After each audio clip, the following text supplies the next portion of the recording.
So I watched something this morning, saw something that came out, and I just had to jump on here, discuss it just a little bit with you guys, see what you guys think.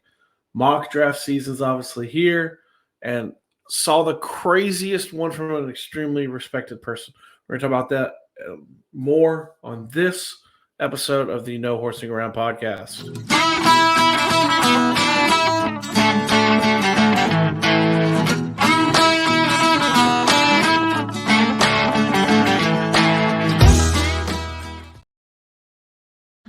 Welcome back to the No Horse Around podcast. As always, I am one of two dudes talking Colts. I'm one of your hosts, Stephen Burton.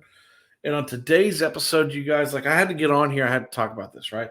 So, an extremely well-respected former NFL scout who, when it comes to the draft, does a pretty decent job. Daniel Jeremiah released kind of his most up-to-date mock draft, right? And I'll pop it up here for you guys. For the most part, it's everything you kind of think. Caleb Williams going 1, Drake May going 2, which I think that's a very interesting thing. We can get into this as we get closer to mock draft.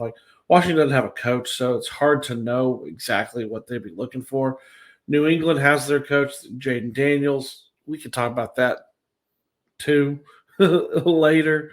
You've got Marvin Harrison Jr., Roma Dunze, Malik Neighbors, just this run on wide receivers, Joe Alt, which would be the most Titans pick ever, right?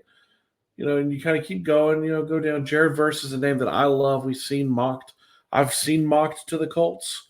Watched a lot of his games over the last 2 years, coming from a Florida State family. Would be an excellent pick if he fell there, but they have him going a little earlier. You kind of keep going through. You're going to get to Bo Nix, wow, shocking on that one. I can't believe. Then you get to the Colts, picking at 15. Daniel Jeremiah has the Colts taking Brock Bowers, right? And there seems to be this heated debate about this on Colts Twitter on how we feel in regards to it. Now, what Daniel Jeremiah says is Bowers is going to be kind of tricky to place in mock drafts. His talent is top 5 talent, but his position of a tight end could push him down as far as the Colts at number 15. So some of the issue that I see, right, that I think of when it comes to it is it's a tight end. And people look at the Colts tight end room and you see Jelani Woods, you see Will Mallory, Mo Alley-Cox, and Kylan Granson. And we all love them, right? We love them. Jelani missed the entire season, which sucked, but we see his talent and his measurables and what we think he can be.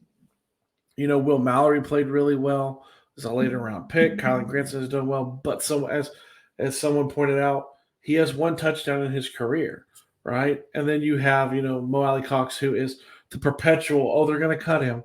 He's always the guy we talk about. He's going to get cut. So, but people look at it and go, man, we have kind of a really full tight end room, right? And we got a lot of other needs. We need to get to the pass rusher more is what a lot of people think. You need to have that elite pass rusher, even though they were top 10 in sacks. I think it was closer to the top 5 in sacks this season as a team. That's the thing. Or we need a corner, or we need a safety. And so I'm kind of sitting on this side, right? You look at Brock Bowers as a prospect, and the guy is insane. Right? Insane.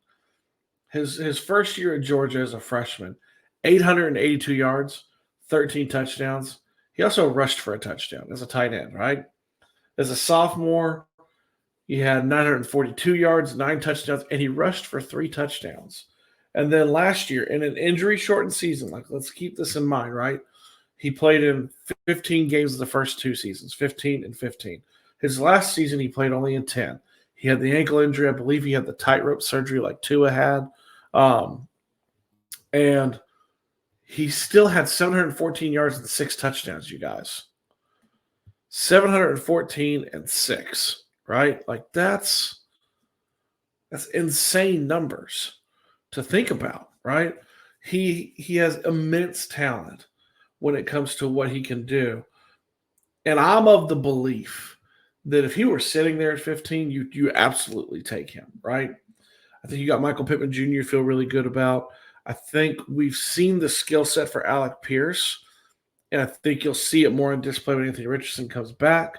Joshua Downs is a extremely good 2 and in the slot, and he's like that Cooper Cup.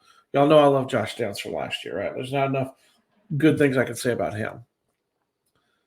And if you plug in this kind of tight end into that offense with Anthony Richardson with Steichen, it could be deadly. He's being comped, which is crazy to think about. He's being comped to George Kittle, who is top 5 tight end in the league, more than likely, I mean, in any given season. And what he does, man, I mean, if you asked me right now if the Colts could take Brock Bowers at 15, I would stamp it and I would say, okay. And I know a lot of people, like I said, are going to be upset and say there are other needs. I think depending on who they re-sign in free agency, right, who they go get, you're kind of in this position of taking best available player. And the dude is the best. If he's sitting there at 15, he's the best available player. And he's done it in a conference on a team that plays on the biggest stage for the last 3 years. You know, he won a national title his freshman year, his sophomore year, and he was 1 game away from probably doing it again. And he's arguably on probably one of the best teams in the nation at the end of the season, right? I mean, I'm going to, like I said, I'm going to stamp it and say absolutely. But I want to hear from you guys too. Do you guys like this? It's really early in the mock draft. We don't even know if the Colts even like him. But I respect Daniel Jeremiah and what he does when it comes to his mock drafts. So I want to throw this out there, and I want to see what you guys say. Drop it in the comments. Let me know. As always, you guys, like, share, subscribe, hit the comments, join the family like we always say. We got fun stuff coming. We always have it coming. I love to hear from you guys. And as always, I love you. I know the Colts love you, and I'm pretty sure Zach loves you too. I'm out.